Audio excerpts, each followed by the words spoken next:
نحمده ونصلي على رسوله الكريم اما بعد فاعوذ بالله من الشيطان الرجيم بسم الله الرحمن الرحيم رب اشرح لي صدري ويسر لي امري واحلل عقدة من لساني يفقهوا قولي. ایک دفعہ درود شریف پڑھ لیجیے.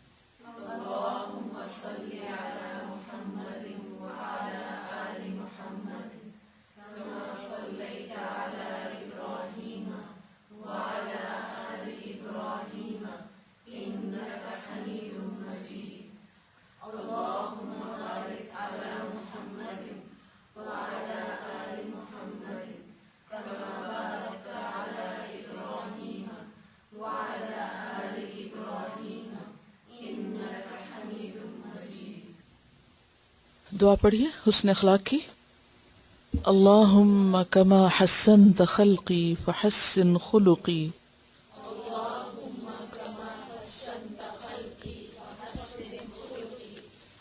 اور دوسری دعا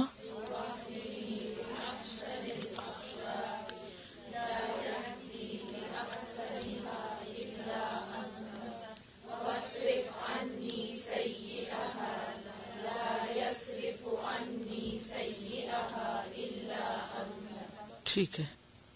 زبانی نہیں یاد ہوئی ابھی یہ دعا. یہ یہاں پر اسلام آباد ہاسٹل کی رپورٹ ہے. انہوں نے لکھا ہے کہ ہم نے حسن اخلاق کی دعا یاد کر لی ہے. ٹھیک ہے, تو آپ بھی یاد کر لیجئے. انہوں نے یہ بھی لکھا ہے کہ جو ڈائری بنوائی گئی ہے اس سے ہمیں فائدہ ہو رہا ہے, اور اس کے علاوہ انہوں نے ہاسٹل میں ایک سافٹ بورڈ لگایا ہے جو حسن اخلاق کا سافٹ بورڈ ہے, اور اس میں ہر دفعہ حسن اخلاق سے متعلق جو ہوم ورک ہوتا ہے وہ لگا دیا جاتا ہے. تو میرا خیال ہے کہ اگر آپ اپنے بیڈ روم میں یا کچن میں یا کہیں بھی ایک چھوٹے سائز کا سافٹ بورڈ لگا دیں, اور ہر دفعہ کا جو عملی ہوم ورک آپ کو ملے اس کو بڑے لفظوں میں لکھ کر یاد دہانی کے طور پر وہاں لگا دیں, تو اس سے انشاءاللہ اپنے آپ کو چیک کرنے کا بھی موقع ملے گا. تو پچھلے دفعہ کا جو ہوم ورک تھا یا اسائنمنٹ تھا وہ تھا اپنی آواز کو دھیما کرنا, اور ان کی جو ٹیچر ہیں انہوں نے رپورٹ لکھی ہے کہ طالبات کی اکثریت آوازوں کو کنٹرول کرنے کی کوشش کر رہی ہے. کبھی کبھی بے احتیاطی ہو جاتی ہے لیکن فوراً احساس بھی ہو جاتا ہے, تو ایک دوسرے سے سوری کر لیتے ہیں. اور اس کے علاوہ احادیث کا لفظی ترجمہ ایک دوسرے کو سنا رہے ہیں.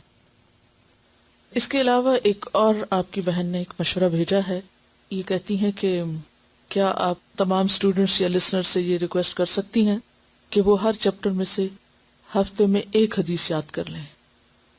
آپ کو یہ معلوم ہوگا کہ پہلے زمانے میں لوگ قرآن پاک کی سورتوں کے علاوہ احادیث بھی یاد کیا کرتے تھے, اور اس زمانے میں حافظ کہتے ہی اس شخص کو تھے جس کو احادیث یاد ہوتی تھی. یعنی 100,000 حدیثیں اگر کسی کو یاد ہیں تو وہ حافظ کہلاتا تھا, اور حدیثیں 100 کی تعداد میں نہیں ہزاروں کی تعداد میں یاد کی جاتی تھی. پوری کتاب لوگ اسی طرح یاد کرتے تھے بخاری کی جس طرح قرآن پاک یاد کرتے ہیں. اور پھر صرف حدیث کا ٹیکسٹ نہیں بلکہ چین بھی یاد کرتے تھے کہ کون سی حدیث کس نے کس سے روایت کی. اور اس کے بارے میں امام بخاری کا واقعہ آپ نے پڑھا ہوگا کہ کس طرح ان کا ٹیسٹ لیا گیا. 10 احادیث کی سندیں آپس میں ایک دوسرے سے ملا کر ان کے سامنے پیش کی گئی, تو انہوں نے ان کو دوبارہ سے درست کر کے صحیح سندوں کے ساتھ پڑھ کر سنایا. تو یہ ہے کہ آپ صلی اللہ علیہ وسلم کے احادیث کی حفاظت بھی لوگوں نے اپنے دل و جان کے ساتھ کی. اگر ہم زیادہ نہیں تو کم از کم سب سے چھوٹی حدیث جو چیپٹر کی ہو اس کو بھی یاد کر لیں, تو انشاءاللہ اس سے آپ کو آئندہ کے لیے بہت فائدہ ہوگا. دلیل کے طور پر بعض اوقات آپ کوئی بات سوچ رہے ہوتے ہیں یا کسی سے کر رہے ہوتے ہیں اور آپ کو حدیث کے الفاظ یاد آ جاتے ہیں, تو وہ ایک اسٹرانگ ریمائنڈر بھی ہوتا ہے. اکٹھے کوئی بھی کام کرنے کا فائدہ یہ ہوتا ہے کہ ہم ایک دوسرے کو تھام کے رکھ سکتے ہیں, ایک دوسرے کو یاد دہانی کرا سکتے ہیں.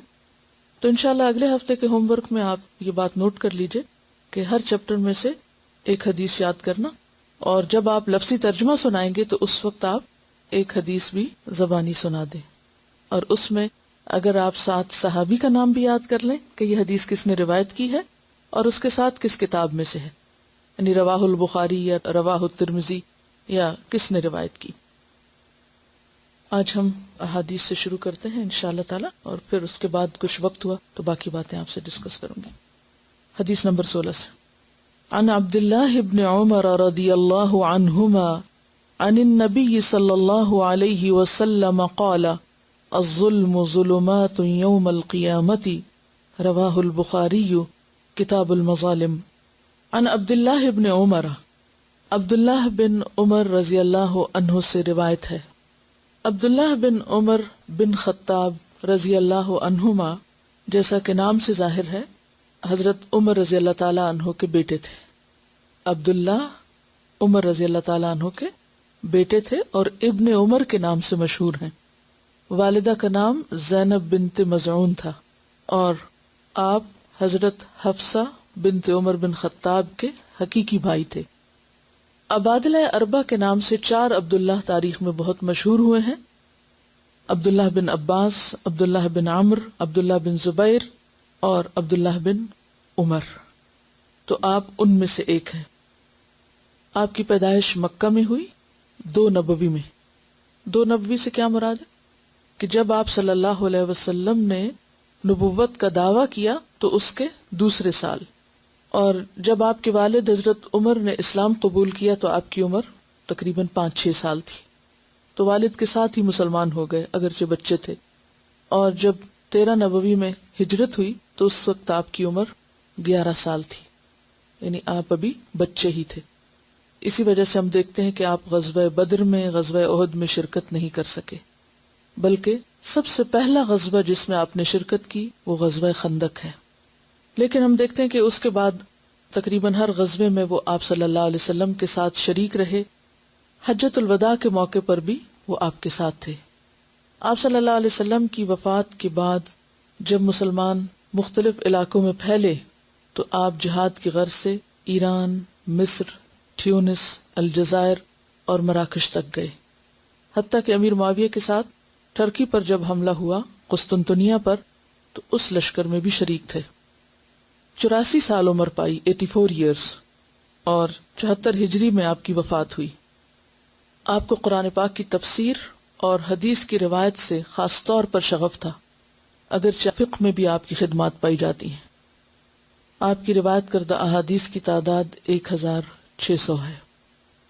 حضرت عبداللہ بن عمر رضی اللہ تعالی عنہ کو خاص طور پر حدیث رسول صلی اللہ علیہ وسلم اور آپ کے اتباع سے بہت دلچسپی تھی، اور اس معاملے میں وہ بہت باریکی کے ساتھ آپ کا اتباع کرتے.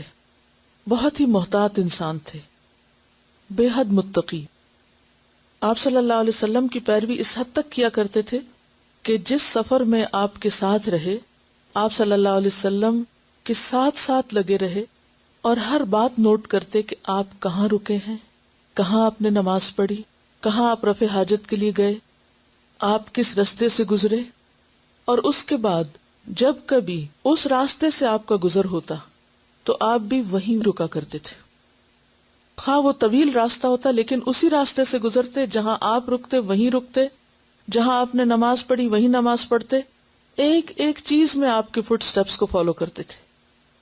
حتیٰ کہ فتح مکہ کے موقع پر جب آپ صلی اللہ علیہ وسلم حضرت بلال کے ساتھ خانہ کعبہ میں داخل ہوئے تو ان کے نکلنے کے فوراً بعد اندر داخل ہوئے اور حضرت بلال سے پوچھا کہ یہ بتاؤ کہ آپ صلی اللہ علیہ وسلم نے نماز کہاں پڑھی تھی اور آپ کے دائیں طرف کون تھا.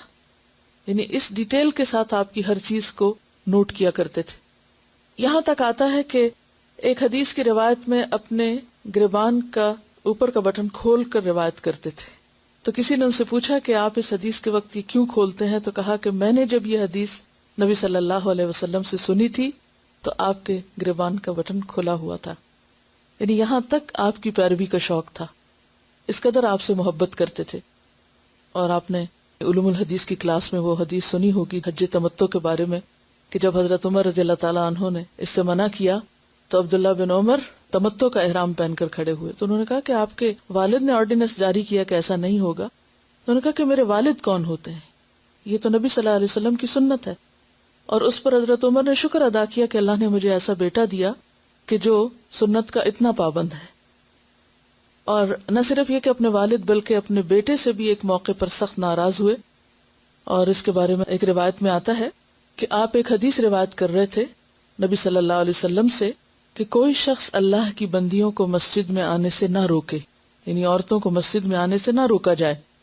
تو ان کے بیٹے نے کہا ہم تو روکیں گے. حضرت عبداللہ اس قدر ناراض ہوئے اور فرمایا کہ میں تیرے سامنے حدیث رسول بیان کر رہا ہوں اور تو کہتا ہے کہ ہم انہیں ضرور روکیں گے، میں تجھ سے آج کے بعد نہیں بولوں گا، اور مرتے دم تک اپنے اس بیٹے سے بات نہیں کی کہ تم نے کیسے جرت کر لی کہ میں تمہارے سامنے اللہ کے رسول صلی اللہ علیہ وسلم کی حدیث بیان کروں اور تم جواب میں کہو کہ میں ایسا نہیں کرتا۔ یعنی سنت کی پیروی کے معاملے میں اس قدر غیرت مند تھے کہ نہ باپ اور نہ بیٹا اور نہ کسی اور رشتہ دار اور دوست کا لحاظ کرتے تھے۔ اسی طرح ایک اور روایت میں آتا ہے، ان کے شاگرد ہیں نافع، ان کے غلام تھے جنہیں انہوں نے آزاد کیا تھا، اور سکھانے کے لیے انہوں نے ان کو چین کر دیا تھا۔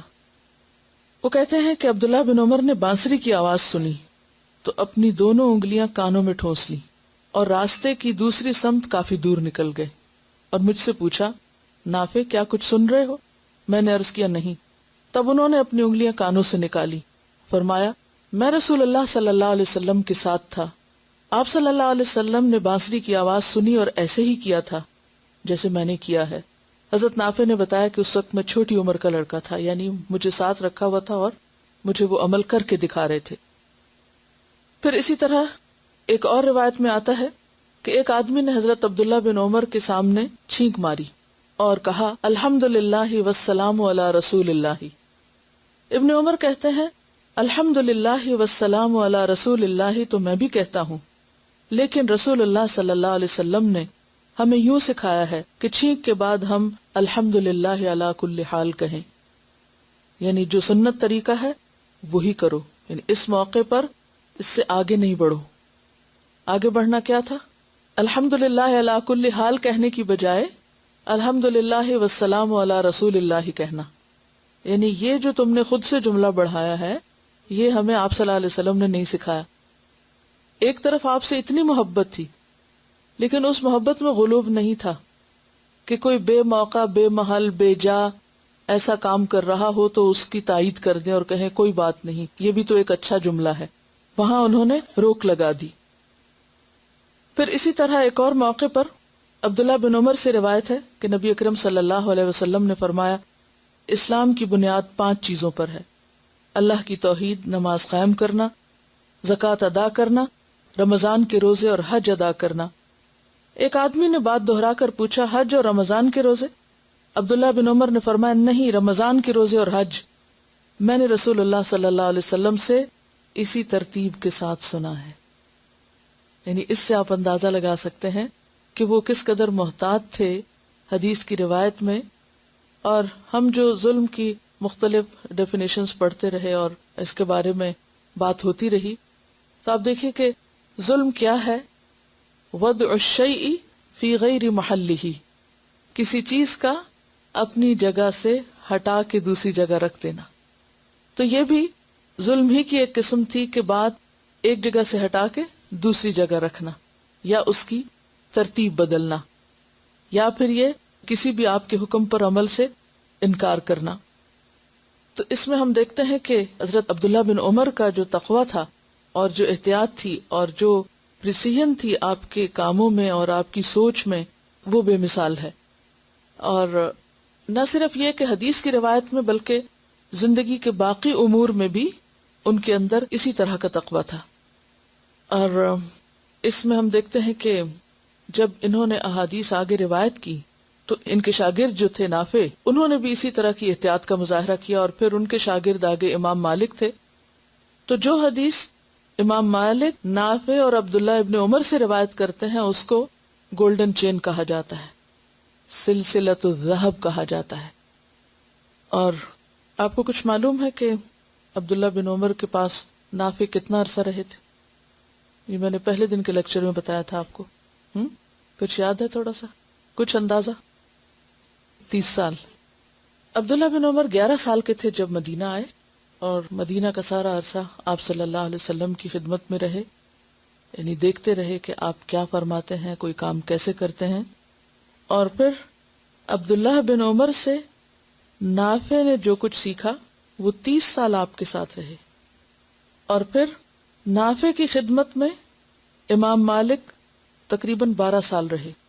10 سال کا عرصہ عبداللہ بن عمر نے مدینہ میں آپ کے ساتھ گزارا، پھر اس کے بعد باقی خلفائے راشدین کا زمانہ تھا، وہ بھی آپ نے دیکھا، اور آپ کے شاگرد نے آپ کے ساتھ 30 سال گزارے، اور پھر ان کے شاگرد نے ان کے ساتھ 12 سال گزارے، اور اس طرح علم ایک جنریشن سے دوسری جنریشن میں منتقل ہوا۔ اس سے آپ اندازہ لگا سکتے ہیں کہ ان لوگوں نے علم کے لیے کتنا صبر اور کتنی قربانی کی۔ عبداللہ بن عمر کے بارے میں نبی صلی اللہ علیہ وسلم نے فرمایا کہ نعم الرجل عبداللہ لو کان یصلی باللیل، بہت نیک انسان تھے۔ وہ کہتے ہیں اپنے بارے میں کہ میں اس وقت نوجوان تھا، مسجد میں سویا کرتا تھا، میں نے خواب میں دیکھا کہ 2 فرشتے آئے اور مجھے پکڑ کے لے گئے اور آگ کے کنویں یا کھائی کے کنارے لے گئے، اور میں نے اندر جھانک کے دیکھا تو اس آگ میں مجھے اپنے جاننے والے کئی افراد نظر آئے۔ تو یہ کہتے ہیں کہ میں بہت خوفزدہ ہوا۔ وَأَرَى فِيهَا نَاسًا قَدْ عَرَفْتُهُمْ، میں نے دیکھا اس میں کئی لوگوں کو جن کو میں پہچانتا تھا۔ فَجَعَلْتُ أَقُولُ أَعُوذُ بِاللَّهِ مِنَ النَّارِ، تو میں خواب میں ہی زور زور سے پکارنے لگا کہ میں آگ سے اللہ کی پناہ چاہتا ہوں۔ فَلَقِيَهُمَا مَلَكٌ آخر، تو اتنے میں ایک اور فرشتہ آیا اور کہنے لگا کہ نہ ڈرو۔ پھر میں نے یہ خواب اپنی بہن کے پاس جا کے سنایا اور کہا کہ تم نبی صلی اللہ علیہ وسلم سے مجھے اس کی تعبیر پوچھ کے دو کہ یہ کیا خواب ہے جو میں نے دیکھا ہے۔ تو حضرت حفصہ نے خواب نبی صلی اللہ علیہ وسلم کو بتایا۔ آپ نے فرمایا نعم الرجل عبداللہ لو کان یصلی باللیل، عبداللہ بہت اچھا انسان ہے اگر رات کی نماز پڑھا کرے، یعنی تہجد پڑھا کرے۔ اور ایک اور روایت میں آتا ہے آپ نے فرمایا ان عبداللہ رجل صالح، عبداللہ نیک شخص ہے اگر وہ رات کی نماز پڑھا کرے۔ اور یہ صحیح ہے، بخاری اور مسلم دونوں میں روایت آتی ہے۔ بہرحال روایات میں آتا ہے کہ اس کے بعد عبداللہ بن عمر نے کبھی بھی تہجد نہیں چھوڑے، بلکہ رات کو کم ہی سویا کرتے تھے، یعنی اس پابندی کے ساتھ انہوں نے نماز پڑھی۔ ایک اور خواب بتاتے ہیں نافع اپنے غلام کو کہ میں نے خواب میں دیکھا کہ میرے ہاتھ میں ریشم کا ایک ٹکڑا ہے، اور جس طرف میں اس کے ساتھ اشارہ کرتا ہوں وہ مجھے اسی طرف جنت میں اڑاتا لے جاتا ہے، یعنی اس کپڑے کے ساتھ میں جدھر کو بھی دیکھتا ہوں ادھر اڑتا چلا جاتا ہوں۔ اور اسی لیے سعید ابن المسیب جو ہیں وہ کہتے ہیں لو کنت شاہدا لرجل من اہل العلم انہ من اہل الجنہ لشہدت عبداللہ بن عمر، اہل علم میں سے اگر میں کسی کے حق میں گواہی دوں کہ وہ اہل جنت میں سے ہوگا تو وہ عبداللہ بن عمر ہیں۔ عبداللہ بن عمر بہت کچھ جاننے کے باوجود علم کے دینے میں بہت محتاط تھے۔ ان کے بارے میں آتا ہے کہ بعض اوقات یہ حدیث بیان کر رہے ہوتے تھے اور ان کا چہرہ زرد پڑ جاتا تھا، یعنی خوف کے مارے کہ کہیں میں اللہ کے رسول صلی اللہ علیہ وسلم سے کوئی غلط بات ایسی منسوب نہ کر دوں جو آپ نے فرمائی نہ ہو، یعنی اس قدر ڈرتے تھے کہ کہیں مجھ سے کوئی بے احتیاطی نہ ہو جائے۔ ایک شخص آپ کے پاس آیا اور اس نے آپ سے کوئی سوال کیا تو آپ نے سر جھکا لیا۔ لوگوں نے کہا شاید آپ نے سنا نہیں، تو انہوں نے کہا کہ کیا آپ نے سنا نہیں کہ یہ شخص آپ سے کوئی سوال کر رہا ہے؟ کہنے لگے کہ ہاں، لیکن اس کے سوال پر ہم غور کریں گے اور اگر ہمیں جواب مل گیا تو جواب دیں گے، ورنہ اللہ تعالیٰ ہم سے اس بارے میں پوچھے گا نہیں۔ یعنی میں لا علمی کے ساتھ جواب نہیں دینا چاہتا، بغیر سوچے سمجھے کچھ نہیں بتانا چاہتا۔ اور نہ صرف یہ بلکہ اور بھی روایات میں آتا ہے کہ جب ان سے کچھ پوچھا جاتا تھا تو جواب دینے میں جلدی نہیں کرتے تھے، جلد بازی سے کام نہیں لیتے تھے، بلکہ بہت احتیاط برتتے تھے۔ آج آپ دیکھیں کہ ہمیں کوئی بات نہیں بھی پتہ ہوتی تو محض ہم اپنی بڑائی ثابت کرنے کے لیے جو بھی بات منہ میں آتی ہے کہنا شروع کر دیتے ہیں۔ اللہ کے راستے میں بہت کچھ خرچ کرنے والے تھے۔ ان کے بارے میں آتا ہے کہ انہوں نے 1000 غلام آزاد کیے تھے، اور جن میں چوٹی کے غلام حضرت نافع تھے جو امام مالک رحمۃ اللہ علیہ کے استاد بنے تھے۔ آپ اس سے اندازہ لگائیے کہ وہ کیا کلچر تھا کہ جس میں ہر شخص کو دوسروں کی بھلائی کی فکر تھی۔ غلام سے تو لوگ جانوروں جیسا سلوک کرتے تھے، جیسا چاہتے کام لیتے، لیکن انہوں نے اپنے غلام کے اندر دیکھا کہ وہ ذہین ہے، سیکھنے والا ہے، ہوشیار بچہ ہے، تو اسے پوری توجہ کے ساتھ سکھایا، اور جو کچھ علم اپنے پاس تھا سارے کا سارا اس کے سپرد کر کے دنیا سے گئے۔ یہ بھی تو ایک امانت ہوتی ہے نا، کہ جو ہم جانتے ہیں وہ ہم اگلی نسلوں کو پہنچا کے جائیں۔ اور پھر اس کے بعد انہوں نے آگے پہنچایا، اور پھر وہ سلسلہ چلا۔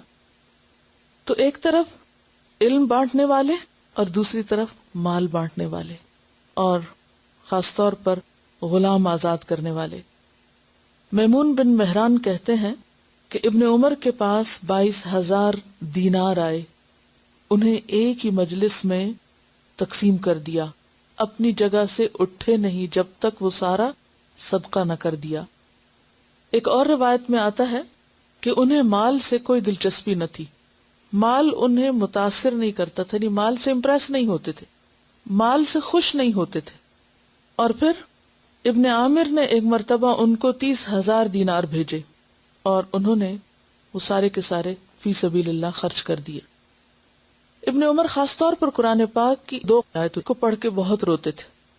سورۃ البقرہ میں ہے وَإِن تُبْدُوا مَا فِي أَنفُسِكُمْ أَوْ تُخْفُوهُ يُحَاسِبْكُم بِهِ اللَّهُ وَإِن تُبْدُوا مَا فِي أَنفُسِكُمْ، خواہ تم اپنے دل کی باتیں ظاہر کرو، أَوْ تُخْفُوهُ یا ان کو چھپا کے رکھو، يُحَاسِبْكُم بِهِ اللَّهُ اللہ تمہارا حساب لے گا، پوچھے گا تم سے۔ اسی پر پھر صحابہ بہت پریشان ہوئے تو یہ آیت اتری تھی ربنا لا تؤاخذنا ان نسینا او اخطانا ربنا ولا تحمل علینا اصرا كما حملته على الذین من قبلنا ربنا ولا تحملنا ما لا طاقت لنا به۔ ان آیات کو جب پڑھتے ابن عمر تو رویا کرتے تھے آخرت کے حساب کے ڈر سے۔ ایک مرتبہ ان کے سامنے کسی کا ذکر کیا گیا کہ فلاں شخص فوت ہوا ہے اور اپنے پیچھے 1,00,000 دینار چھوڑ کے مرا ہے، تو کہنے لگے تو کیا ہوا، اس مال نے اس کو بچایا تو نہیں؟ یعنی انسان مال کی حرص رکھتا ہے، اسے جمع کرتا ہے کہ یہ میرے کام آئے گا، تو کہنے لگے وہ مال کام تو نہ آیا، دوسروں کے لیے چھوڑ گئے، ان کو تو مال نے نہیں چھوڑایا۔ یعنی موت کا فرشتہ جب آتا ہے تو وہ یہ تھوڑی دیکھتا ہے کہ ہمارے پاس کتنا مال ہے، یا کوئی شخص موت کے فرشتے کو مال دے کر بچ نہیں سکتا۔ تو بہرحال ان کے تقوی اور ان کے اخلاق کے بارے میں بہت سی چیزیں ہمیں ملتی ہیں۔ نبی صلی اللہ علیہ وسلم بھی ان کی تعریف کیا کرتے تھے، اور خاص چیز جو آپ سب کو یاد رکھنی ہے ابن عمر کے بارے میں وہ ہے آپ کا اتباع سنت اور احتیاط۔ اتباع سنت میں ہر وہ کام کرنے کی کوشش کرتے جو آپ صلی اللہ علیہ وسلم نے کیا، اور باریکی کے ساتھ جہاں آپ نے کھڑے ہو کر دعا مانگی یہ وہاں کھڑے ہو کر دعا مانگتے، جہاں آپ نے بیٹھ کے دعا مانگی ابن عمر وہاں بیٹھ کر دعا مانگتے، جس راستے سے آپ گزرتے ابن عمر اسی راستے سے گزرتے، جہاں آپ نے اونٹنی پر نماز پڑھی وہاں ابن عمر اونٹنی پر نماز پڑھتے تھے۔ یہ تھا ان کا نبی صلی اللہ علیہ وسلم سے محبت کا طریقہ، اور آپ کے علم کی وراثت اور آپ کے لائے ہوئے دین کی خدمت کا انداز۔ ہمارے لیے بھی اس میں سیکھنے کے لیے بہت کچھ ہے۔ اللہ تعالی ہمیں ایسے ہی صالحین کے راستے پر جن پر اللہ نے اپنا انعام کیا چلنے کی توفیق عطا فرمائے۔ صراط الذین انعمت علیہم غیر المغضوب علیہم ولا الضالین۔ عن عبد الله بن عمر رضی اللہ عنہما عن النبی صلی اللہ علیہ وسلم قال الظلم ظلم ظلمات اندھیرے ہوگا یوم القیامتی قیامت کے دن، قیامت کے دن ظلم اندھیرے کی شکل میں ہوگا۔ اب دیکھیے کہ ہم سب اندھیرے سے گھبراتے ہیں، شاید ہی کوئی شخص ایسا ہو کہ جس کو اندھیرے سے محبت ہو یا اسے اندھیرا پسند ہو۔ اندھیرے سے ایک وحشت ہوتی، گھبراہٹ ہوتی، ایک خوف ہوتا ہے، یعنی ایک خاص قسم کی ہیبت سی ہوتی ہے۔ تو آپ سوچئے کہ قیامت کے دن جب انسان اٹھیں گے تو اس وقت ان کا کیا دل چاہے گا کہ ایک نئی جگہ ہے، اور نئی جگہ کو جاننے پہچاننے کے لیے روشنی چاہیے۔ لیکن جن لوگوں نے دنیا میں اپنے پہ اور دوسروں پر ظلم کرتے ہوئے وقت گزارا، قیامت کے دن وہ روشنی سے محروم ہوں گے۔ حدیث نمبر 17 عن ابن عباس رضی اللہ عنہما ان النبی صلی اللہ علیہ وسلم بعث معاذا إلى اليمن فقال اتق دعوة المظلوم فإنها ليس بينها وبين الله حجاب رواه البخاري کتاب المظالم. عن ابن عباس، ابن عباس رضی اللہ عنہما سے روایت ہے، ان النبی، بے شک نبی صلی اللہ علیہ وسلم نے، بعثا بھیجا، معاذن معاذ رضی اللہ عنہ کو، صحابی ہیں، الی الیمن یمن کی طرف، وہاں کا گورنر بنا کر، فقال تو فرمایا انہیں نصیحت کرتے ہوئے، اتقی بچو یا بچنا، دعوت بد دعا سے. دعوت ویسے تو پکار کو کہتے ہیں لیکن اس کانٹیکسٹ میں معنی بد دعا ہے. المظلومی مظلوم کی، مفعول کے وزن پر، جس پہ ظلم کیا گیا ہو، مظلوم کی بد دعا سے بچنا. فإنہا پس بے شک وہ یعنی بد دعا، لیسا نہیں ہے، بینہا اس کے درمیان، وبین اللہ اور اللہ کے درمیان، حجابن کوئی حجاب، پردہ، آڑ، رکاوٹ. نبی کریم صلی اللہ علیہ وسلم نے معاذ رضی اللہ عنہ کو جب یمن کا عامل بنا کر بھیجا تو آپ نے انہیں ہدایت فرمائی کہ مظلوم کی فریاد سے ڈرتے رہنا، بد دعا سے ڈرتے رہنا، کہ اس کے اور اللہ تعالی کے درمیان کوئی پردہ نہیں ہوتا. یعنی اگر کسی شخص پر ظلم کیا گیا، مثلاً اس کا مال چھین لیا گیا، یا اس کو ضرورت سے زائد ڈانٹا گیا، یا بغیر قصور کے اس کو کوئی الزام دیا گیا، یعنی ظلم کی کوئی بھی قسم جس سے دوسرے کا دل دکھ جائے، جس سے دوسرے پر زیادتی ہو، جس میں دوسرے کا نقصان ہو، جس میں دوسرے کو تکلیف پہنچی ہو، اور اس دکھے دل کے ساتھ اس کے منہ سے کوئی بات نکل گئی تو یہ بات فوراً عرش الہی تک پہنچ جائے گی. کوئی چیز درمیان میں رکاوٹ نہیں بنتی، فوراً وہاں پہنچتی ہے اور پھر فوراً قبول بھی ہوتی ہے. چونکہ معاذ بن جبل رضی اللہ عنہ گورنر بنا کے بھیجے جا رہے تھے، یعنی وہاں کے حاکم بنائے جا رہے تھے، ان کے پاس اتھارٹی تھی. تو عام طور پر ہوتا یہ ہے کہ جس شخص کے پاس اتھارٹی ہو، جس کے پاس قوت ہو، وہ دوسروں کا لحاظ کم کرتا ہے، یا دوسروں کو بعض اوقات اپنے مقابلے میں کچھ نہیں سمجھتا. اور شیطان کے قدم کیا ہیں؟ شیطان کی پیروی کس کس چیز میں عام طور پہ ہوتی ہے؟ بتائیے، شیطان کی خطوات کیا ہیں؟ شیطان خود کس راستے پہ چلا؟ تکبر اور تکذیب دو بڑی چیزیں ہیں. شیطان کے دو قدم ہیں، ایک تکبر اور ایک تکذیب. اس راستے پہ وہ خود چلا، انا خیر منہ، تکبر، ابا واستکبر، اللہ کے حکم کا انکار، ما منعک اللہ تسجد اذ امرتک، اللہ کا حکم نہیں مانا. تو ہمیں کیا کہا گیا قرآن مجید میں کہ لا تتبعوا خطوات الشیطان، شیطان کے قدموں کی پیروی نہ کرنا، اس کے قدموں پہ قدم نہ رکھنا، اس کے پیچھے نہ چلنا. اور وہ بھی انسان کے اوپر انہی دو طریقوں سے خصوصاً آتا ہے، اور اس میں تکبر، خود کو بڑی چیز سمجھنا. کسی بھی اعتبار سے اللہ تعالیٰ جب ایک انسان کو دوسرے کسی انسان پر کچھ بھی فوقیت دیتا ہے یا درجہ دیتا ہے، خواہ وہ ایک درجہ ہی کیوں نہ ہو، وَلِلرِّجَالِ عَلَيْهِنَّ دَرَجَةٌ، یا پھر کوئی حاکم ہی کیوں نہ ہو، یا کسی بھی طرح ایک شخص کو دوسرے پہ کوئی اتھارٹی مل جائے اور وہ اس کا ناروا استعمال کرے، وہ اسے استعمال کرتے ہوئے دوسرے کو دبائے، زیادتی کرے، اس پہ سختی کرے، اس کی بے عزتی کرے، اور وہ شخص جواب میں کچھ نہ کر سکے، تو ایسی صورت میں اگر وہ اللہ کو فریاد کر دے تو اللہ تعالیٰ اس کی سن لے گا، اور پھر ظالم دنیا میں بھی اس کے انجام سے بچ نہ سکے گا. کچھ چیزیں تو ایسی ہیں نا کہ جن کا بدلہ انسان کو قیامت کے دن ملے گا، کچھ چیزیں ایسی ہیں کہ جو دنیا میں بھی انسان کو بھگتنا پڑتی ہیں. تو عموماً جب اختیار ملتا ہے تو انسان اپنے آپ کو بڑی چیز سمجھنے لگتا ہے کہ میں دوسرے سے اب کیا ہوا، بڑا ہو گیا، دوسرے سے بہتر ہو گیا، لہٰذا مجھے حق پہنچتا ہے کہ میں دوسرے کے ساتھ جو چاہوں کروں. انسان کو اس معاملے میں اللہ سے ڈرنا چاہیے. کیونکہ اللہ کا ڈر ہی ایسی چیز ہے جو انسان کو زیادتی اور ظلم سے روک سکتا ہے. دیکھیے دو طریقے ہیں. ایک شخص ایک کام کرتا ہے یہ سوچ کے کہ مجھے کوئی پوچھنے والا نہیں. دوسرا میرا کچھ نہیں بگاڑ سکتا. سامنے والا میرے مقابلے میں کمزور ہے، مجبور ہے، کہاں جائے گا، میں جو چاہوں کر لوں. اور دوسرا طریقہ کیا ہے کہ انسان کیا سوچ کے دوسرے کے ساتھ معاملہ کرے کہ اگر میں نے اس کو کچھ کہا تو میرے اوپر ایک اور بڑا ہے اور وہ نہیں چھوڑے گا، وہ پکڑ لے گا. تو صرف یہ احساس کہ وہ پکڑ لے گا، وہ پکڑ سکتا ہے، یہی وہ چیز ہے کہ جو انسان کو بے پناہ طاقت کے باوجود بھی متواضع رکھتی، ہمبل رکھتی، اس کے اندر عاجزی رہتی، تواضع رہتی کہ نہیں مجھے اللہ کے سامنے جواب دینا ہے.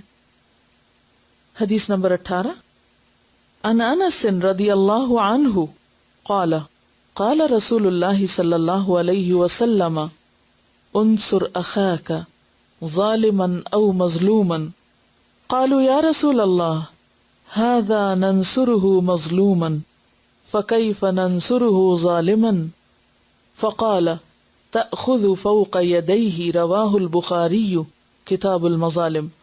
عن انس رضی اللہ عنہ سے روایت ہے، قال کہا، قال رسول اللہ فرمایا رسول اللہ صلی اللہ علیہ وسلم نے، انصر مدد کرو، اخاک اپنے بھائی کی، ظالمن ظالم، او یا مظلومن مظلوم، اپنے بھائی کی مدد کرو خواہ وہ ظالم ہو یا مظلوم ہو. قالو لوگوں نے کہا، یا رسول اللہ اے اللہ کے رسول صلی اللہ علیہ وسلم، ہاذا یہ تو، ننصرہ ہم مدد کریں گے اس کی، مظلومن جو مظلوم ہے، یہ تو مظلوم ہے اس کی تو ہم مدد کریں گے، اس کی مدد تو ہمیں سمجھ میں آ رہی ہے. فکیف تو کس طرح، ننصرہ ہم مدد کریں اس کی، ظالمن جو ظالم ہے. ظالم کی مدد کیسے کریں؟ کیونکہ لوگوں نے سمجھا کہ شاید ہمیں ظالم کے ظلم میں اس کا ساتھ دینا ہے. فقال تو آپ نے فرمایا، تأخذ تم پکڑ لو، فوق یدیہ اس کے دونوں ہاتھوں پر، یعنی ظالم کے دونوں ہاتھ پکڑ لو، اس کو ظلم سے روک دو. سیدنا انس رضی اللہ عنہ سے روایت ہے کہ رسول اللہ صلی اللہ علیہ وسلم نے فرمایا، اپنے بھائی کی مدد کرو خواہ وہ ظالم ہو یا مظلوم. صحابہ نے عرض کیا، یا رسول اللہ صلی اللہ علیہ وسلم ہم مظلوم کی مدد تو کر سکتے ہیں لیکن ظالم کی مدد کس طرح کریں؟ آپ نے فرمایا کہ ظلم سے اس کا ہاتھ پکڑ لو. تو اس سے کیا پتہ چلتا ہے؟ ظلم کرنے کے لیے چھوڑ نہیں دینا چاہیے. اگر ہم دیکھ رہے ہیں کسی کے بارے میں کہ وہ دوسرے کے ساتھ زیادتی کر رہا ہے تو خواہ وہ آپ کا عزیز ترین رشتہ داری کیوں نہ ہو، آپ کے والدین کیوں نہ ہو، آپ کے بہن بھائی کیوں نہ ہو، آپ کے بچے کیوں نہ ہو، آپ کے دوست کیوں نہ ہو، یا آپ کہیں راستے میں ہی کیوں نہ جا رہے ہو اور کسی کو آپ دوسرے کے ساتھ زیادتی کرتے ہوئے دیکھیں، تو اس موقع پر کیا فرض بنتا ہے؟ سد بعد کی تدبیر. ضروری نہیں کہ اسی وقت بیچ میں انسان کود پڑے اور خود بھی شکار ہو جائے ظلم کا. مثلا اگر ایک شخص کسی کو مار رہا ہے اور دوسرا اس کو بچانے لگتا ہے تو بعض اوقات کیا ہوتا ہے، بچانے والا خود بھی کمزور ہوتا ہے، وہ بھی پٹ سکتا ہے. نہیں ضروری نہیں کہ آن دا اسپاٹ ہی آپ کمزور ہوتے ہوئے بھی کود پڑے. ہاں اگر آپ سمجھتے کہ آپ کے اندر طاقت ہے تو اسی وقت آپ کود سکتے ہیں، لیکن اگر آپ اس وقت سمجھتے ہیں کہ نہیں تو آپ کسی اور کو ساتھ ملا کے 2 گنا طاقت کر کے یا 3 گنا تو پھر آپ آگے بڑھیں. یا پھر آپ یہ کہ اس برائی سے نفرت کریں اور اس کے سد باب کی ایک لانگ ٹرم پلاننگ کریں کہ کون شخص کس پہ ظلم کرتا ہے، کیوں کرتا ہے اور اس کا توڑ کیا ہے، اس کو مجھے روکنا کیسے ہے، حکمت کے ساتھ. اگر فوری طور پر آپ نہ بھی کر سکیں تو آئندہ کے لیے آپ اس کے لیے ضرور سوچیں. اس میں آپ دیکھیے کہ نبی صلی اللہ علیہ وسلم نبوت سے پہلے چونکہ ایک دین فطرت پر تھے، یعنی ایک صحیح رستے پر تھے اس وقت بھی کہ جو اللہ نے فطرت میں ہمارے خیر رکھی ہے نا، تو اس پر تھے. تو مکہ میں اور عرب کے اندر ظلم و ستم بہت عام تھا. جو طاقتور ہوتا تھا بس اسی کی چلتی تھی، باقی کمزور جو تھے ان کے لیے کوئی ٹھکانہ نہ تھا. خصوصاً غلاموں کا برا حال تھا، عورتوں کا برا حال تھا، بعض اوقات قافلوں کو لوٹ لیا جاتا. تو آپ صلی اللہ علیہ وسلم نے چند اور نوجوانوں کے ساتھ مل کر، جن کے نام میں فضل آتا تھا، باہم ایک معاہدہ کی، ایک تنظیم بنائی، آرگنائزیشن بنائی، اور اس میں سب ممبرز نے حلف اٹھایا، جس کو حلف الفضول کہا جاتا ہے، کہ جس میں بہت سارے فضل شامل تھے۔ یہ کس لیے تھی؟ تاکہ ظالموں کو ظلم سے روکا جا سکے۔ تو نبوت کے بعد آپ صلی اللہ علیہ وسلم فرماتے ہیں کہ اگر آج بھی مجھے کسی ایسے معاہدے میں شریک ہونا پڑے تو میں بخوشی شریک ہوں گا۔ یعنی جس شخص کے اندر ایک ایمان ہے، ایک خیر ہے، انسانوں کی بھلائی کا جذبہ ہے، یہ ہو ہی نہیں سکتا کہ جس کا دل حساس ہو، جاگتا ہو، وہ کسی دوسرے کو ظلم کرنے کے لیے چھوڑ دے۔ وہ چین سے نہیں بیٹھ سکتا، وہ ضرور کچھ کرے گا، خواہ وہ اوروں کے ساتھ شریک ہو جائے یا اوروں کو اپنے ساتھ شریک کر لے، یا کوئی بھی تدبیر اور طریقہ اختیار کرے، وہ یہ نہیں کہہ سکتا کہ اس سے میرا کوئی کنسرن نہیں، جو جس کا جی چاہے کرے۔ نہیں، ایسا کرنے کا کیا نقصان ہوگا؟ اگر آپ دوسرے کو ظلم کے لیے چھوڑ دیں تو کیا ہوگا؟ ظلم کا کلچر عام ہو جائے گا۔ اگر کوئی شخص ظلم کو کنڈیم نہیں کرتا کہ یہ غلط بات ہے، تو نتیجہ کیا ہوگا؟ ظلم پر لوگوں کی جرأت بڑھتی چلی جائے گی، اور پھر پلٹ کر سارا معاشرہ اس سے متاثر ہو سکتا ہے۔ تو اس سے یہ پتہ چلتا ہے کہ صرف یہ نہیں کہ ہمیں ظلم کرنا نہیں، بلکہ یہ بھی لازم ہے کہ اگر کسی دوسرے پر ظلم ہو رہا ہو تو اسے روکنا بھی دینی فرائض میں سے ہے۔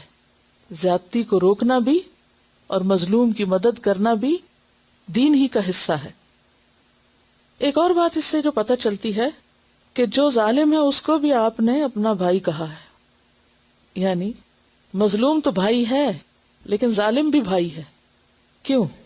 ظالم کو کیوں بھائی کہا؟ آپ کسی کو خیر خواہی سے، محبت سے، ظلم سے باز رکھ سکتے ہیں۔ عام طور پر لوگ کیا سمجھتے ہیں کہ اگر کسی کو برائی سے روکنا ہے تو لازماً کیا طریقہ اختیار کرو؟ سختی کا، نفرت کا، شدت کا۔ تو اس کا نتیجہ کیا نکلتا ہے؟ مسئلہ حل نہیں ہوتا۔ تو کرنا کیا چاہیے کہ خواہ کوئی ظالم ہو یا مظلوم ہو، پہلے ہم اس کے لیے دل میں خیر خواہی لائیں، اس کو اپنا سمجھیں، اور پھر اس کے بعد اس کو روکیں۔ تو یہاں پر کیا کہا گیا؟ انصر اخاک، اپنے بھائی کو روکو، ظالمن او مظلومن۔ حدیث نمبر 19۔ یہ حدیث بھی عبداللہ بن عمر سے روایت ہے۔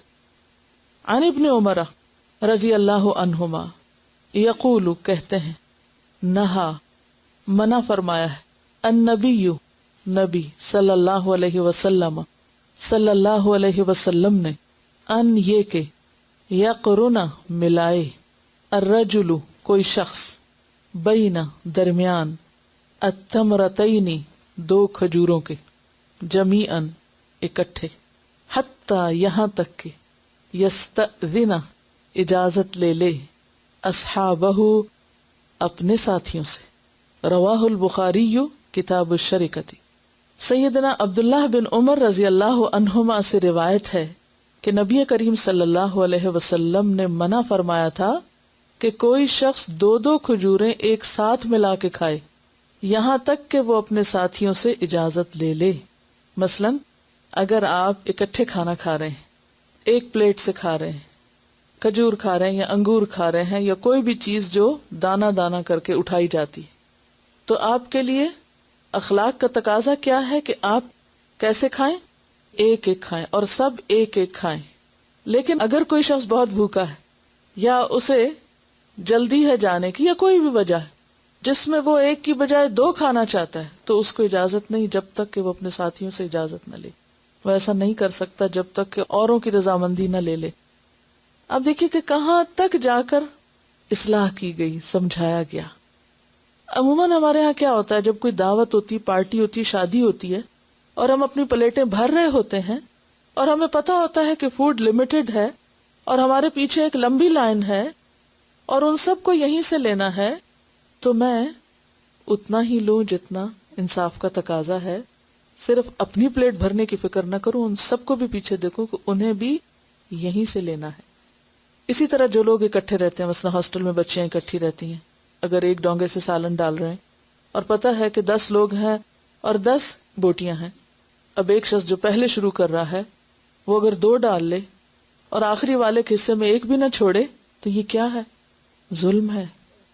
اسی طرح مثلاً 6 لوگ ہیں اور 10 ہیں تو 2 سب میں نہیں آئے گی، تو جو 2 لینا چاہتا ہے پہلے اجازت لے.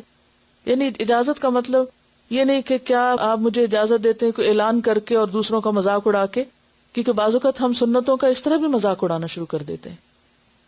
حضرت عبداللہ بن عمر نے ایک مرتبہ شاید نماز پڑھی یا کوئی نیکی کا کام کیا، تو کوئی ان کے پاس تھا تو کہنے لگا اللہ آپ کی یہ نیکی قبول کرے. تو اس نے شاید انداز کوئی ایسا اختیار کیا ہوگا تو کہنے لگے کیا تم جانتے ہو کہ انما یتقبل اللہ من المتقین، کہ اللہ تقوی والوں سے ہی نیکی قبول کرتا ہے. ہاں، کہ صرف یہ نہیں ہے کہ ہم کوئی بھی کام کر لیں اور پھر غرور کا شکار ہو جائیں کہ ہم نے بڑا کیا. نہیں، جب تک تقوی ساتھ نہ ہو، خدا کا ڈر نہ ہو، تو نیکی بھی قبول نہیں. ویسے تو آپ یہ شو کر رہے ہیں کہ آپ حدیث پہ عمل کر رہے ہیں اور آپ اونچی آواز میں مذاق اڑا کے دوسروں سے پوچھ رہے ہیں، اور تقوی کہاں گیا؟ تو ایسے میں بعضوں کو دوسروں کو شرمندہ کرنا بھی ہوتا ہے کہ تم مجھے نہیں اجازت دو کہ دیکھو میں تو پھر کرنے لگا ہوں. تو مقصد اس حدیث کا کیا ہے کہ انسان جہاں اکٹھے رہتا ہو وہاں صرف اپنا اپنا دیکھے، خود غرضی سے کام نہ لے، بلکہ دوسروں کی ضرورت کو بھی سامنے رکھے. اور یہ ایک اصول دے دیا گیا 2 چیزیں اکٹھی کھانے کا.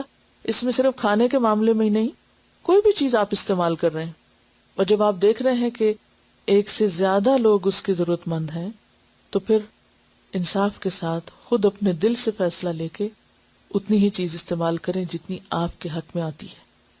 مثلاً بعض اوقات کوئی فری آئٹم ڈسٹریبیوٹ ہو رہا ہوتا ہے تو اس میں کیا ہوتا ہے کہ اگر ہم موجود ہیں اور ہم دیکھ رہے ہیں کہ کوئی چیز ایکسٹرا ہے تو ہم کوشش کیا کریں کہ ہم ایک اور لے لیں، یا یہ کہ ہمیں زیادہ اچھی مل جائے، یا فری مل رہا ہے تو 2 لے لیں، یا ایک لے کے چھپا کے دوسری پھر مانگ لی، یا یہ کہ پہلے مجھے دیں خواہ میرا نمبر پیچھے ہو. یہ سب زیادتی کی شکلیں ہیں. اگر کسی چیز کے بارے میں کہہ دیا گیا کہ ایک سب کا حق ہے تو بس پھر ایک ہی حق ہے، دوسرا تو میرا ہے ہی نہیں. اگر وہ بچ بھی جاتا ہے تو وہ پھر جس کو چاہے دیا جائے، وہ میرا حق نہیں ہے. لیکن ایسے چھوٹی چھوٹی کتنی ہی چیزیں ہوتی ہیں کہ جس میں لوگ خود غرضی کا ثبوت دیتے ہوئے اپنا فائدہ تو سوچ لیتے ہیں لیکن دوسروں کو بھول جاتے ہیں.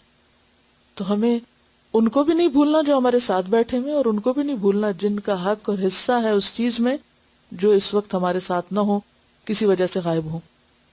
تو آپ صلی اللہ علیہ وسلم نے کیا فرمایا؟ کوئی شخص 2 کھجوریں ایک ساتھ ملا کر نہ کھائے یہاں تک کہ اپنے ساتھیوں سے اجازت لے لے. اس میں مثلاً اگر بچ گئی ہے کوئی چیز تو انسان پوچھ سکتا ہے کسی اور کو کچھ کھانا. بعض اوقات ایسا ہوتا ہے نا کہ جیسے ایک راؤنڈ میں سب کو گھما کے چیز دے دی، سرو کر دی، جو بچی وہ لا کے سامنے رکھ دی. اب ہر ایک کا دل نہیں کر رہا دوبارہ اس میں سے لینے کو یا کھانے کو، اور اگر کسی کو طلب ہے تو وہ اخلاق کا تقاضا کیا ہے کہ وہ چیز اٹھائے اور پوچھے کسی اور کو چاہیے، آپ کو چاہیے؟ اگر نہیں تو میں کھا سکتا ہوں، یا نہیں بھی اس وقت اگر کہے تو یہ پوچھنا بھی کافی ہے کسی اور کو چاہیے. تو یہ مینرز میں سے ہے، اخلاق میں سے ہے. اور صرف اپنا الو سیدھا کرنا اور دوسروں کو بھول جانا یہ بد اخلاقی بھی ہے اور ظلم بھی ہے. یعنی ظلم صرف کسی کو قتل کرنا یا کسی کو تھپڑ مارنا یا کسی کو کچھ اذیت دینا ہی نہیں، بلکہ ان نوئنگلی بھی کسی کا حصہ کھا جانا یا لے جانا یا اڑا جانا یا دوسرے سے زیادہ وصول کر لینا، یہ بھی اسی میں شامل ہو جاتا ہے. حدیث نمبر 20 عن سالم عن ابیہ قال قال النبی صلی اللہ علیہ وسلم من اخذ شیئا من الارض بغیر حقہ خسف به یوم القیامت الى 7 اراضین. رواہ البخاری کتاب بدء الخلق. سیدنا سالم نے اپنے والد سے روایت کیا کہ نبی کریم صلی اللہ علیہ وسلم نے فرمایا من اخذ شیئا، جس نے لی کوئی چیز، من الارض زمین میں سے، بغیر حقہ بغیر اپنے حق کے، خسف به دھنسا دیا جائے گا اس کو، یوم القیامتی قیامت کے دن، الی 7 اراضین 7 زمینوں تک، الی تک، 7 اراضین زمینیں. سیدنا سالم اپنے والد سے روایت کرتے ہیں کہ نبی صلی اللہ علیہ وسلم نے فرمایا جس نے کسی زمین میں سے کچھ بھی ناحق لے لیا تو قیامت کے دن اسے 7 زمینوں تک دھنسایا جائے گا، اندر تک اس کو دھسا کے دے مارا جائے گا۔ بخاری کی ایک اور حدیث میں آتا ہے کہ ہم سے ابو الیمان نے بیان کیا، اور وہ کہتے ہیں کہ ہمیں شعیب نے خبر دی، انہوں نے زہری سے کہا، مجھ سے طلحہ بن عبداللہ نے بیان کیا، اور ان کو عبد الرحمن ابن عمرو ابن سہل نے خبر دی کہ سعید بن زید نے کہا کہ میں نے حضرت صلی اللہ علیہ وسلم سے سنا، آپ فرماتے تھے جو کوئی کچھ زمین ظلم سے چھین لے تو 7 زمینوں کا طوق اس کے گلے میں ڈالا جائے گا۔ یہاں 7 زمینوں تک دھنسایا جائے گا، اور وہاں طوق، ایک ہی بات کو 2 طرح سے کیا گیا ہے۔ زمینوں کا طوق اگر اس کے گلے میں ڈالا جاتا تو گویا وہ زمینوں کے اندر ہی دھنسا ہوا ہے۔ تو اس سے کیا پتہ چلتا ہے کہ خواہ ناجائز قبضہ کرنا، یعنی وہ زمین جو خالی پڑی بھی ہو اور بے آباد ہو، اور کوئی بھی شخص گزرتے ہوئے یہ کہے کہ چلیں کوئی بھی اس کا والی وارث دکھتا نہیں تو میں اس پر اپنے نام کا پٹا لگا لوں، تو یہ بھی ظلم ہے۔ اور اسی طرح وراثت کی تقسیم میں ظلم، کہ بھائیوں کو بہنوں کا حصہ بھی دے دیا جائے، یا یہ کہ خواتین کو جائیداد میں سے کچھ بھی نہ دیا جائے، یا یہ کہ اگر کسی عورت کا شوہر مر گیا ہے تو شوہر کی جائیداد میں سے خواہ وہ زمین ہو یا کچھ اور، عورت کو اس کا حقدار نہ سمجھا جائے اور اس کو کک آؤٹ کر دیا جائے گھر سے، یا کوئی بھی اس قسم کی چیز کہ جس میں ظلم ہو، تو قیامت کے دن انسان کے لیے وہ وبال جان بن جائے گا۔ بعض اوقات ایسا ہوتا ہے نا کہ زمین کی حدیں لوگ مٹا کر اپنا حصہ آگے کو کر لیتے ہیں، یا سرکاری زمین یا گورنمنٹ کی زمین جو ہے وہ اپنے حصے میں شامل کر لیتے ہیں۔ تو کوئی بھی ایسی چیز جس پر لوگوں کا حق ہو یا کسی خاص انسان کا حق ہو، اس کو اس کی اجازت کے بغیر استعمال کرنا اور اس کو ہتھیا لینا، یہ سب اسی میں شامل ہے۔ 21 نمبر حدیث، عن ابی ہریرہ ان رسول اللہ صلی اللہ علیہ وسلم قال من كانت عنده مظلمة لأخيه فليتحلله منها فإنه ليس ثم دينار ولا درهم من قبل أن يؤخذ لأخيه من حسناته فإن لم يكن له حسنات أخذ من سيئات أخيه فطرحت عليه۔ رواہ البخاری کتاب الرقاق۔ عن ابی ہریرہ، ابو ہریرہ رضی اللہ عنہ سے روایت ہے، ان رسول اللہ، بے شک رسول اللہ صلی اللہ علیہ وسلم نے، قال فرمایا، من کانت جو کوئی ہے، اندہ اس کے پاس، مظلمتن کوئی ظلم، لأخیہ اس کے بھائی کے لیے، یعنی جس نے اپنے بھائی پہ کوئی ظلم کیا، فلیتحللہ پس چاہیے کہ آزاد کر لے اس کو، منہا اس سے، یا حلال کر لے اس کو اس سے۔ تحلل کا معنی ہوتا ہے کفارہ دے کے آزاد ہو جانا، یعنی معافی مانگ لے، مراد یہ ہے۔ فَإِنَّهُ پس بے شک وہ، لیسا نہیں، ثم وہاں، دینار کوئی دینار، ولا درہم اور نہ کوئی درہم، من قبل اس سے پہلے، ان یؤخذ کہ لیا جائے، لأخیہ اس کے بھائی سے، من حسناتہ اس کی نیکیوں میں سے، فإن لم یکن پھر اگر نہ ہو، لہو اس کے لیے، حسنات نیکیاں، اخذ لیا جائے گا، من سیئات اخیہ اس کے بھائی کی برائیوں میں سے، فطرحت پس ڈال دی جائے گی، علیہ اس پر۔ رواہ البخاری۔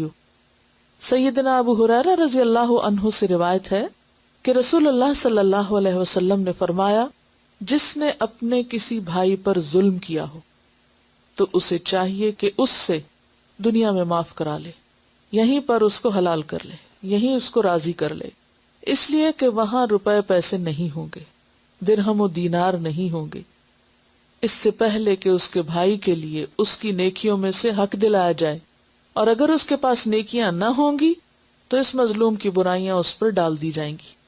یعنی انسان بچ کے چھوٹ کے بھاگ نہیں سکتا۔ اگر کسی نے دنیا میں دوسرے کے ساتھ زیادتی کی، اور اس کی قسمیں کیا، مثلا کسی کا مال چرا لیا ہے، کسی کی چیز کو نقصان پہنچا دیا ہے، کسی کی عزت پہ حملہ کیا ہے، کسی کو بدنام کیا ہے، کسی کے ساتھ زیادتی کی ہے، اس کا حق ادا نہیں کیا، اور اس کی کئی ایک قسمیں آپ نے ڈسکس بھی کی. تو ہونا کیا چاہیے کہ دنیا میں ہی انسان ان سے معافی مانگ لے، کیونکہ قیامت کے دن انسان کو اپنی نیکیوں میں سے بدلہ دینا ہوگا. اب دیکھیے کہ دنیا میں آپ کسی کا کچھ بھی اگر ہتھیا لیتے ہیں، کوئی بھی چیز کسی کی کچھ لے لیتے ہیں، کتنے دن ساتھ رہے گی؟ مثلا کسی کا کچھ مال چرا لیا آپ نے، کسی کی کوئی چیز چرا لی. بعض لوگوں کے اندر ایک نفسیاتی بیماری ہوتی ہے کہ وہ کسی کی کوئی اچھی چیز دیکھ لیں تو پھر ان کو چین نہیں آتا جب تک کہ وہ اسے حاصل نہ کر لیں. اگر جائز طریقے سے نہیں کر سکتے تو پھر چرا کے دوسرے کے ساتھ زیادتی کر کے کہیں نہ کہیں سے وہ یعنی اپنے دل کی تمنا پوری کر لیتے ہیں.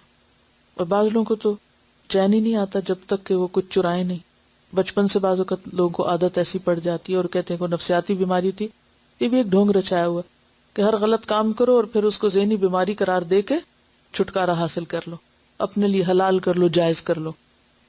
تو یہ سب دھوکے ہم اپنے آپ کو، یہ دوسروں کو دنیا میں تو دے سکتے ہیں، اللہ کے ہاں اس کی کوئی حقیقت نہیں ہے. اور نہ ہی نبی صلی اللہ علیہ وسلم نے چوری کو یا کسی کے ساتھ زیادتی کو کوئی نفسیاتی بیماری قرار دیا ہے. اور اگر نفسیاتی بیماری بھی ہے تو اس کو علاج کرنا ضروری ہے.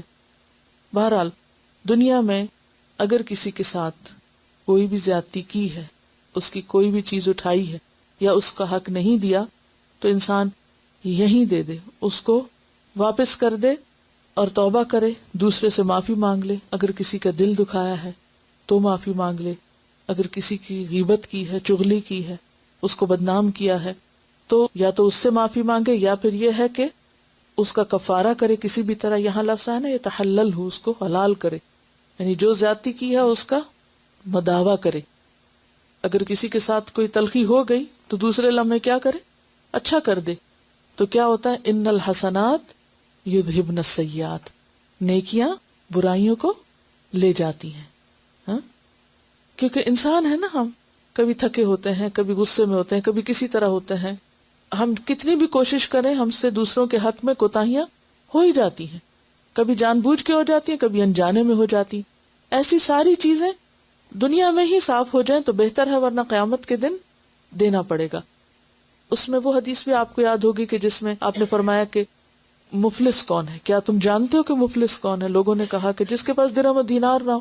آپ نے فرمایا نہیں، مفلس وہ ہے کہ جو قیامت کے دن پہاڑ برابر نیکیاں لے کر آئے، لیکن کسی کو مارا ہوگا، کسی کا خون بہایا ہوگا، کسی کے ساتھ زیادتی کی ہوگی، کسی کو گالی دی ہوگی. تو ایسے سارے مظلوم بدلہ لینے کے لیے پہنچ جائیں گے.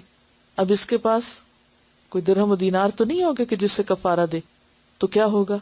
اس کی نیکیاں ان سب مظلوموں میں بانٹ دی جائیں گی، حتیٰ کہ ساری نیکیاں ختم ہو جائیں گی، پھر بھی مدعی کھڑے ہوں گے. تو اب کیا ہوگا؟ ان کے گناہ اس کے پلے میں ڈال کے اس کو جہنم میں پھینک دیا جائے گا. تو انسانوں کے ساتھ زیادتی کرنا اور ان کو تکلیف دینا معمولی چیز نہیں ہے. اس معاملے میں انسان کو بہت محتاط رہنا چاہیے. ایسی احتیاط صرف وہ کر سکتا ہے جس کے اندر تواضع ہو، جس کے اندر عاجزی ہو. اگر ایک وقت میں غصے میں اس کے منہ سے کچھ نکل گیا تو وہ کیا کرے گا؟ وہ ضرور پلٹے گا اور سوری کر لے گا. اور جس کے اندر اکڑ ہو، شیطان کے قدموں کی پیروی کر رہا ہو، تو ایسا شخص کبھی سوری نہیں کر سکتا. اس کی شان کے خلاف اگر اس کو کوئی کہے بھی نا کہ معافی مانگ لو تو اس پر بھی اکڑ جاتا ہے اور معافی نہیں مانگتا. اگر کوئی شخص ایسا ہو جو دنیا میں نہ ہو اور وہ فوت ہو چکا ہو، مثلاً والدین ہیں، بعض اوقات بچے ان کے سامنے بدتمیزی کے ساتھ بولتے رہتے ہیں یا ان کے ساتھ زیادتی کرتے ہیں، اب وہ دنیا سے جا چکے ہیں، تو ان کے حق میں کثرت سے دعا کرے، ان کی طرف سے صدقہ اور استغفار کرے، ان کی بخشش بھی مانگے، اپنی بھی مانگے، اور صدقہ خیرات ان کی طرف سے کر کے ان کی نیکیوں میں اضافے کے لیے کوشش کرے، تو انشاءاللہ وہ اس کا کفارہ ہو جائے گا. اسی طرح اگر کسی نے کسی کی کوئی چیز چرا لی یا نقصان پہنچا کے چپکے سے رکھ دی، بعض اوقات ایسا بھی ہوتا ہے نا کہ ہم کسی کی چیز اٹھاتے ہیں اور ٹوٹ جاتی، پھر ہم کیا کرتے ہیں؟ بتاتے ہیں اس کو کہ یہ مجھ سے ٹوٹ گئی ہے، ٹھیک کر کے رکھ کے آ جاتے ہیں. یہ چیز کتنی عام ہے نا. کسی دکان پہ گئے، خرابی کر دی، بتایا نہیں، چپکے سے نکل آئے کہ پتہ نہ چلے، پکڑ ہو جائے گی. دنیا میں تو چپکے سے بھاگ گئے، نہیں پکڑے گئے آپ، لیکن کیا واقعی بھاگ سکتے ہیں؟ ایک شخص نے کسی کا کچھ ہتھیا لیا، شاید اس کی زمین پہ قبضہ کر لیا، اسے نکال دیا، فقیر سا شخص تھا بیچارہ. تو وہ آ کے قبرستان کے دروازے پہ بیٹھ گیا. تو کسی نے اس سے پوچھا کہ بھئی اس نے تمہیں نکال دیا، اب تم یہاں آ کے بیٹھ گئے. کہا ہاں یہاں تو آئے گا ہی نا، یہاں تو آنا ہی ہے، یہی دروازہ ہے سب کے اندر جانے کا، اس سے کوئی بھی چوک نہیں سکتا. تو بات یہ ہے کہ آپ کچھ بھی کر لیں، کہاں تک بھاگ سکتے، کہاں چھپ سکتے. بڑی سے بڑی غلطی کر کے ہم شریف بن کے بیٹھ جائیں کہ گویا ہم نے کیا ہی نہیں، معصوم مسکین نظر آئیں. دنیا کو تو ہم دھوکہ دے سکتے ہیں لیکن اللہ کو تو نہیں دے سکتے. فَلْيَتَحَلَّلْهُ مِنْهَا کا مطلب کیا ہے؟ اپنی جان چھڑوا لے، دنیا میں ہی حلال کر لے، کفارہ کر لے. ابھی آج صبح میں پڑھ رہی تھی کہ انڈیا میں جو مسجد ہے، دہلی کی مسجد جامع، اس میں بم بلاسٹ ہوا ہے اور کئی لوگ مارے گئے ہیں. اسی طرح پاکستان میں آپ دیکھیں کہ کراچی میں جو نشتر پارک میں ہوا ہے. یہ ساری ظلم کی قسمیں ہیں. اب اگر ایک شخص کسی کو چاہے خرید کے، چاہے کسی بھی طرح سپورٹ کر کے دوسروں کی جان ناحق، بے گناہ لوگوں کی، یعنی اگر آپ کے نزدیک وہ اچھے لوگ نہیں ہیں جن کو آپ مار رہے ہیں، تو آپ کو تو کسی نے حق اور اختیار نہیں دیا. یعنی بھلے اگر کوئی یہ جسٹیفائی کرے نہیں میں نے تو فلاں کو مارا وہ جو بڑا خراب تھا، تو قانون کو اپنے ہاتھ میں لینے کی تو کسی کو بھی اجازت نہیں ہے. ایسے کسی بھی واقعے کے پیچھے کسی بھی طرح اگر کوئی شریک ہے کسی کی جان لینے میں، تو وہ اگر بظاہر جا کے کہیں بم نہیں بھی پھینکتا، صرف کسی کو شہی دے دیتا ہے، اشارہ ہی کر دیتا ہے، مال سے تعاون کر دیتا ہے، تو جتنے لوگوں کی جان گئی ان سب کا قاتل یہ بھی ہے، خواہ دنیا میں کوئی کسی کے سامنے نہ بھی آئے، نہ بھی ظاہر ہو. لیکن یہ انتہائی ظلم ہے. آپ صلی اللہ علیہ وسلم نے قیامت کی نشانیوں میں سے بتایا تھا قتل بڑھ جائے گا، اور کسی کو یہ نہیں پتا ہوگا کہ وہ کس بات میں مارا جا رہا ہے. بعض اوقات لوگ اپنے گھر سے نکلتے ہیں ان کو پتہ ہی نہیں کہ ان کو مارا کیوں جا رہا ہے. اور پھر آپ دیکھیے کہ جب ایک ایسی زیادتی ہوتی ہے تو پھر کیا ہوتا ہے کہ بسیں جلائی جاتی ہیں، اور اسی طرح دوسروں کی پراپرٹیز کو نقصان پہنچایا جاتا ہے، پیٹرول پمپ جلا دیے جاتے ہیں اور لوٹ مار شروع کر دی جاتی. کوئی تک نہیں بنتی، کوئی سینس نہیں بنتی کہ قصور کسی کا ہو اور نقصان کسی اور کو پہنچایا جائے.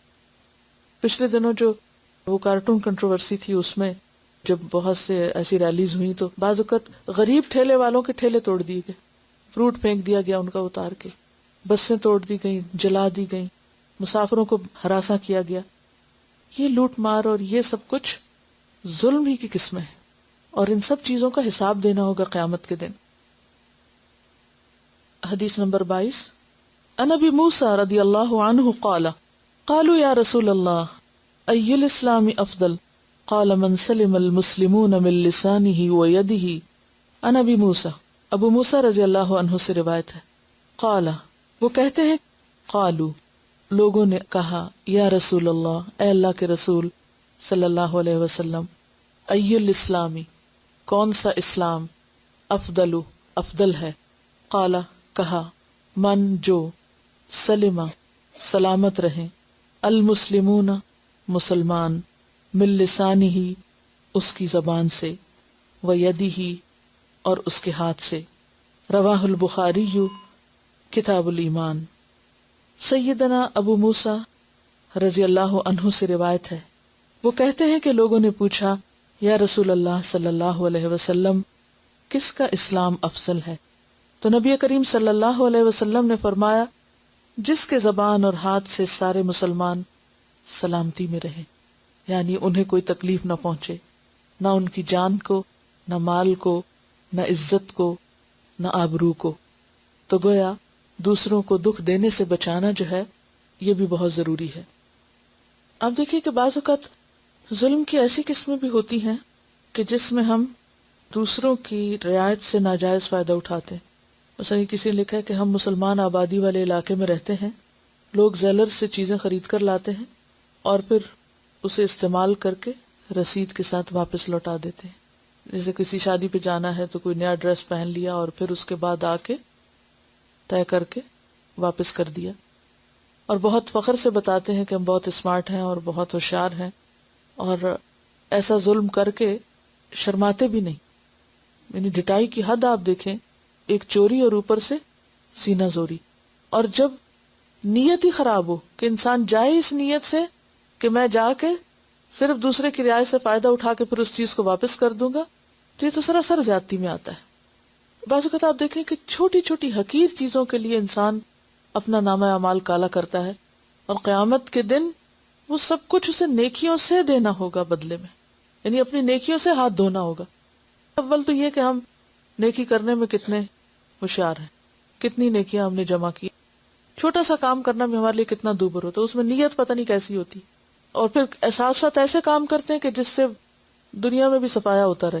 اور پھر اگر کوئی بچا کچھ ساتھ لے بھی گئے تو وہاں جا کر ان چیزوں میں اگر سب کچھ بانٹ دیا تو ہاتھ میں کیا رہے گا؟ کس قدر محتاط زندگی بسر کرنے کی ضرورت ہے. حدیث نمبر 23 ان ام سلمۃ عن النبی صلی اللہ علیہ وسلم قال انما انا بشر وانکم تختصمون ولعل بعضکم ان یکون الحن بحجته من بعض واقضی له على نحو مما اسمع فمن قضیت له من حق اخیہ شیئا فلا یأخذ فانما اقطع له قطعة من النار. رواہ البخاری کتاب الحیل. سیدہ ام سلمہ رضی اللہ عنہا سے روایت ہے کہ رسول اللہ صلی اللہ علیہ وسلم نے فرمایا انما بے شک انا میں بشرن ایک انسان ہوں وانکم اور بے شک تم تختصمون جھگڑتے ہو ولعل اور شاید بعدکم تم میں سے بعض ان یکون یہ کہ ہو الحنا زیادہ دلیل رکھنے والا بحجتہ ساتھ اپنی حجت کے، یا زیادہ چالاکی سے بولنے والا اپنی حجت کے ساتھ من بعد بعض سے، وَأَقْضِيَ لَهُ اور میں فیصلہ کر دوں اس کے حق میں. یہ جو لحن کا لفظ ہے نا، لحنہ کا معنی ہوتا ہے ذہین ہونا، اور الحنہ کا معنی ہوتا ہے دلیل سے بات سمجھانا، یعنی بہت زبردست طریقے سے اپنی دلیل پیش کرنے والا ہو، بہت حجت بازی کرنے والا ہو. وَأَقْضِيَ لَهُ اور میں فیصلہ کر دوں اس کے حق میں، علی اوپر، نحوی طریقے کے، مما اس میں سے جو، اسمع میں سنتا ہوں. فمن تو جو کوئی، قضیت لہ میں نے فیصلہ کیا اس کے لیے، من حق اخیہ شیئا اس کے بھائی کے حق میں سے کوئی چیز، فلا یأخذ پس نہ لے، فانما پس بے شک، اقطع میں کاٹتا ہوں، لہو اس کے لیے، قطعتن ایک ٹکڑا، من النار آگ میں سے. بخاری نے اس کو روایت کیا ہے. سیدہ ام سلمہ رضی اللہ عنہا سے روایت ہے کہ رسول اللہ صلی اللہ علیہ وسلم نے فرمایا میں ایک انسان ہوں. یہ کون کہہ رہے ہیں؟ نبی صلی اللہ علیہ وسلم. اور بعض اوقات جب تم باہمی جھگڑا لاتے ہو تو ممکن ہے کہ تم میں سے بعض اپنے فریق مخالف کے مقابلے میں اپنا مقدمہ پیش کرنے میں زیادہ چالاکی سے بولنے والے ہوں، یعنی زیادہ ہوشیار ہوں اپنی دلیل پیش کرنے میں، اور اس طرح میں اس کے مطابق فیصلہ کر دوں، یعنی چالاک انسان کے حق میں، زیادہ بولنے والے کے حق میں، اور اس طرح میں اس کے مطابق فیصلہ کر دوں جو میں تم سے سنتا ہوں. بس میں جس شخص کے لیے بھی اس کے بھائی کے حق میں سے کسی چیز کا فیصلہ کروں تو وہ اسے نہ لے، کیونکہ اس طرح میں اسے جہنم کا ایک ٹکڑا دیتا. یہاں ظلم کی ایک اور قسم بتائی گئی ہے، اور وہ ہے جھوٹے مقدمے جیتنا. بعض لوگوں کا طریقہ ہی یہی ہوتا ہے کہ وہ جھوٹی بات کو بھی سچ بنا کے پیش کر سکتے ہیں، زمین آسمان کے قلابے میں لانا جانتے ہیں، اور باتوں میں اس طرح دوسرے کو دھوکہ دینا جانتے ہیں کہ ایک شخص سچا ہوتے ہوئے بھی اپنے حق میں، یعنی اپنی بات میں گویا وہ جھوٹا ہے، یعنی سچے کو بھی جھوٹا بنانا جانتے ہیں. اگر کوئی شخص ایسا ذہین ہو اور اس طرح کی چرب زبانی جانتا ہو، اور پھر وہ مقدمے جیت سکتا ہو اور عدالت کے سامنے غلط دلائل لا کر اپنے حق میں کوئی فیصلہ کرا لے، کسی کی چیز کو اپنا بنا لے، کیونکہ جج کا کیا کام ہوتا ہے کہ وہ تو صرف ظاہری دلائل کی بنیاد پر فیصلہ کرتا ہے، خواہ ذاتی طور پر وہ جانتا بھی ہو کہ کوئی شخص جھوٹا ہے، یہ کسی شخص کا حق نہیں، تو بھی وہ انصاف کے تقاضے کے تحت کیا کرتا ہے کہ سامنے کی جو فیکٹس ہیں اس کے مطابق فیصلہ کرے. تو فرمایا کہ میں تو فیصلہ اس کے مطابق کر دوں گا جو سامنے دلائل نظر آئیں گے، لیکن اگر کوئی شخص یہ سمجھتا ہے کہ میرا فیصلہ جو اس کے حق میں گیا وہ ظلم پر مبنی تھا، تو اس شخص کو چاہیے کہ وہ چیز نہ لے. اگر اس نے وہ چیز لے لی تو گویا اس نے آگ کا ایک ٹکڑا لے لیا. بعض اوقات ایسا ہوتا ہے نا کہ کوئی شخص کسی کی زمین پہ ناجائز قبضہ کر لیتا ہے.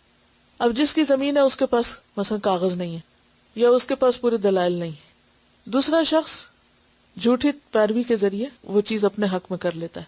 اب کیا ہے، ایسے میں بعض اوقات لوگ بہت خوش ہو رہے ہوتے ہیں ناجائز کسی کا مال ہتھیا کے، لیکن اس چیز کی حقیقت کو نہیں جانتے اور سمجھتے کہ جو کچھ انہوں نے لیا وہ کیا ہے.